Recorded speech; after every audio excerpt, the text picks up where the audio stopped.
enslaved the peoples, and systematically stripped the lands of any resources needed to keep Avalon from falling to the ravages of time. I almost jumped when Rain said from beside me in the tongue of the people, "Ah, you've heard it, I see. Your smile betrays you. I heard the Lightbringer's voice calling your name in the whispers, playful and loving in the days before our first meeting. The future speaking to me of your coming." I gasped out, realizing my hand was already halfway to the small dagger in my boot, an unfortunate side effect of my many years of training as a knight and Kanzet form Femea de Sabier training. "Don't sneak up on a woman like that. You almost gave me a heart attack."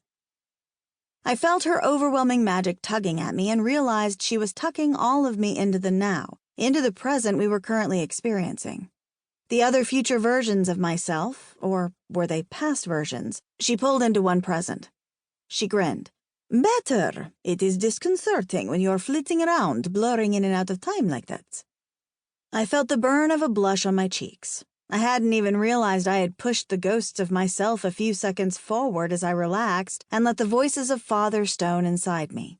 It is almost my natural state now, and has saved me on numerous occasions in battle, and even from 2 assassination attempts in the past year alone. I rasped out from my damaged vocal cords, "Sorry, I was just trying to relax. How did you ever catch your breath when you were co-ruler with King George?" She gave a humorless chuckle as she balanced the point of a dagger on her fingertip.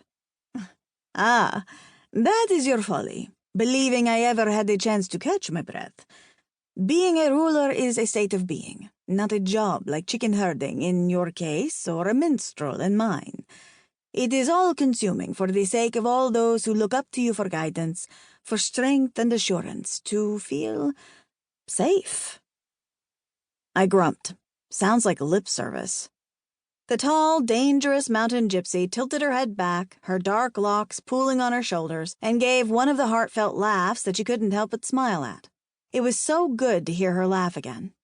She had lost her humor, her light, when the man she loved and my friend, Sir Bowen, had died in my stead when he took a shot meant for me in the Battle of Eritrea in Newhome. But her new wife, my sister, Sylvia, had reignited that fire inside her, showing her she could love again.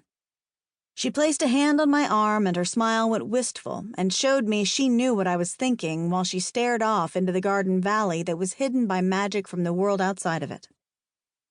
"I sometimes think I can hear him on the wind.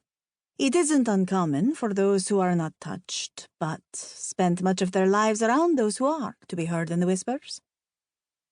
I sighed for her broken heart, but was also happy that she and Syl had found their own happiness. Then I asked plainly, "Not that I don't enjoy your company, but why are you here, Rain? It can't be to just catch up with a friend." "Friend? Lainey, dear, we are family." "You know what I mean, smarty pants." She laughed again, getting me grinning, even though dread was building in me. She was going to take me away from the only moment of peace I've had in months, wasn't she? "Where is your lovely bride and my delightful grandchildren?"